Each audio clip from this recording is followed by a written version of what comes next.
नमस्कार साथियों, आप सब कैसे हैं। आशा करता हूं कि आप सब सुखी होंगे, स्वस्थ होंगे, मस्त होंगे। जैसा कि मित्रों आप वीडियो के टाइटल को देखकर समझ ही गए होंगे कि आज हम किस विषय पर बात करने जा रहे हैं। तो मित्रों, प्रत्येक मनुष्य के जीवन में खुशी और सुखी और सफल जीवन में मनुष्य को सबसे अधिक महत्वपूर्ण स्थान धन का होता है। धन संचय करना जरूरी है। तो मित्रों, धन संचय करने के लिए सर्वप्रथम बात आती है कि धन को कमाना, क्योंकि धन जब तक आप कमाएंगे नहीं तो इकट्ठा कैसे होगा। तो मित्रों, धनवान बनने के लिए धन का कमाना जरूरी है, लेकिन उससे भी महत्वपूर्ण बात यह है कि धन कमाने से भी हम मालदार नहीं हो सकते, धनवान नहीं बन सकते। क्योंकि धनवान बनने के लिए यदि सबसे पहले और महत्वपूर्ण बिंदु है तो वह है धन की बचत करना। क्योंकि यदि हम 100 रुपये कमाते हैं, 100 की जगह हम 200 रुपये कमाने लगे और मित्रों खर्चे हमने फिर बढ़ा करके 200 की जगह 210 कर दिए, तो हम अधिक धन कमाने के पश्चात भी निर्धनता के कगार पर चले जाएंगे, क्योंकि 10 रुपये हम एक्स्ट्रा खर्च कर रहे हैं जो कि हमारी कमाई से ज़्यादा है। तो इसलिए मित्रों, धन कमाने से भी श्रेष्ठ और महत्वपूर्ण बिंदु है वह है धन की बचत करना। तो मित्रों, यदि आपको धन इकट्ठा करने के लिए, धनवान बनने के लिए, धन संचय के लिए सर्वप्रथम जो महत्वपूर्ण बिंदु है वह है धन की बचत करना।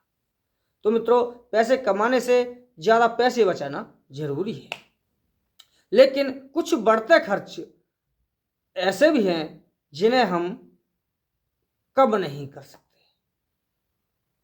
लेकिन फिर भी कुछ खर्चे जो कि हम जिन्हें कम कर सकते हैं, जिन्हें हम कल पर टाल सकते हैं, कम से कम, यानी कुछ अनावश्यक खर्चे हैं, उनको हमें बिल्कुल रोक देना चाहिए। जितना हो सके कम से कम खर्च करना चाहिए। लेकिन जो जरूरी खर्चे हैं उन खर्चों में कटौती करना बेवकूफ़ी है, क्योंकि हम खर्च कम भी नहीं कर सकते। मान लीजिए जैसे हमारा राशन है, हमारे कहीं पर जरूरी आवागमन है, हमारे बच्चों की पढ़ाई लिखाई है, तो ऐसे कामों में तो हम खर्च कम कर ही नहीं सकते। हमारे रहन सहन के बिजली बिल या मकान हम किराए पर रहते तो किराया, तो ऐसे खर्चों पर तो अंकुश हम लगा नहीं सकते। लेकिन कुछ गैर जरूरी खर्चे जो कि हमारे शौक के दायरे में आते हैं उन्हें हम जरूर कम कर सकते हैं। गैर जरूरी आवागमन को भी हम कम कर सकते हैं। तो इस प्रकार से हम छोटी बचत, यानी कि हम जो खर्चा कम कर रहे हैं, यही धीरे धीरे एक प्रकार से हमारी आमदनी बन जाती है। क्योंकि जब हम 100 रुपये कमाते हैं और 100 में यदि हम 30 रुपये प्रतिदिन बचत कर लेते हैं, 40 रुपये प्रतिदिन बचत कर लेते हैं, तो ये छोटी छोटी बचत हमें आगे जा करके बहुत बड़ी आय का हिस्सा बन जाती है। तो मित्रों, सर्वप्रथम कमाना तो जीवन में जरूर है ही, लेकिन कमाने से भी महत्वपूर्ण है कि हमारे लिए बचत करना सीखना चाहिए। हमें अपने निरर्थक अनावश्यक खर्चों पर अंकुश लगाना चाहिए। तो मित्रों, जब भी आपके अकाउंट में सैलरी आती है तो उस समय एक तय प्रतिशत आप, जैसे कि 10% या 20% या 30%, आप एक पूरा एस्टीमेट बना लो कि हमें ये खर्चे, यानी जरूरी खर्चे जोड़ लो।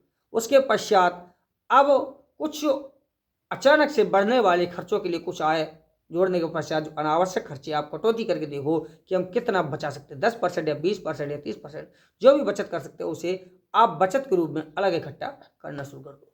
तो मित्रों, आप ऐसे मान लीजिए कि इससे आप ये जो बचत करते हैं, जो आप सेविंग में डालते हैं, ये जो है आपकी आदत को इतना मतलब उसमें ले जाएगा कि आप जो बचत कर लेते हैं उस बचत से आप अपने जीवन में एक बड़ी राशि इकट्ठा कर सकते हैं, जो कि आपके भविष्य को सुरक्षित कर सकती है। तो मित्रों,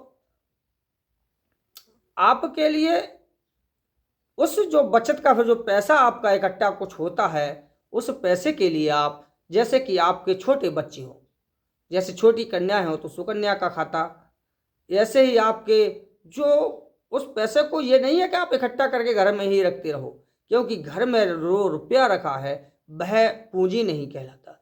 पूंजी वह धन कहलाता है जो कहीं निवेश किया गया हो और जिससे रिटर्न मिलने की उम्मीद हो, जिससे कुछ कमाई का जरिया बन सके। आप उस पैसे को इकट्ठा करके कहीं आय का स्रोत बनाएं, जैसे कि कोई बिजनेस चालू करें या कोई काम धंधा चालू करें, या फिर उस पैसे को आप ऐसी जगह निवेश करें जहां से आपको रिटर्न मिलने की उम्मीद हो। आज के ज़माने में बहुत सी स्कीमें भी चल रही हैं जहां आप छोटा छोटा पैसा, थोड़ा थोड़ा पैसा जमा करते हैं और वो आगे जा कर के लंबे समय में आपको बहुत बड़ी रकम मिल जाती है। तो मित्रों, हमें उस पैसे को जो हमने छोटी छोटी बचत करके अब हमें 1 साल में या 2 साल में जब वो मोटी रकम जब बन जाती है किसी काम में निवेश करने के लायक, तो आप कोई भी काम शुरू कर सकते हैं। या फिर आप उस छोटी छोटी रकम को ही साथ किसी स्कीम में लगाएं, ताकि 5 साल बाद, 2 साल बाद, 3 साल बाद वह आपको ब्याज सहित रिटर्न होकर के आपको मोटी रकम बन करके जब मिले, तो उस रकम से आप कोई भी आय का साधन बना सके। मित्रों, हमें अपनी छोटी बचत के साथ आय के असीमित साधन बनाना चाहिए, ताकि हम एक अगर साधन से हमें आय कम हो या घाटा पड़े या नुकसान हो, तो दूसरे आय के साधन से हमारे लिए सहारा मिल सके। मित्रों, क्योंकि पता कुछ नहीं है कब किस समय बुरा आ जाए, कब कौन सा काम हमें अचानक धोखा दे जाए, कब कहाँ हमको हानि हो जाए। तो मित्रों, इसलिए छोटी छोटी बचत हमारे काम आती है और खर्चे कम से कम करना, अपनी आय के साधन अधिक से अधिक बनाना, ये हमारे जीवन की बहुत बड़ी उपलब्धि होती है। तो हमारे लिए हमेशा अपने जीवन में यानी कि खर्चों पर हमें अंकुश लगाना होगा और आय के साधनों को समय अनुसार और अपनी क्षमता के अनुसार धीरे धीरे विकसित करना चाहिए। तो मित्रों, इस प्रकार से यदि आप जो है अपने जीवन में पैसे कमाने के साथ साथ पैसे बचाने की आदत को यदि अपनाते हैं और फिर उस पैसे से आगे भविष्य में पैसे कमाने के लिए इस नई योजनाओं पर, नई स्कीमों पर या नए कामों पर निवेश करते हैं जहां से आपको रिटर्न मिलता है, आपको लाभ मिलता है, तो मित्रों, आप अपने जीवन में एक सफल आदर्श व्यक्ति बन सकते हैं। आप सफलता की ऊंचाइयों को छू सकते हैं। तो मित्रों, सर्वप्रथम यानी कि पैसे कमाने से अधिक महत्वपूर्ण यहाँ पर स्थान जो है वह पैसे बचत करने का है। इसलिए बचत करना सीखो, अनावश्यक खर्चों से दूर रहो। तो मित्रों, मेरे कहने का तात्पर्य आप अच्छी तरह से समझ गए होंगे।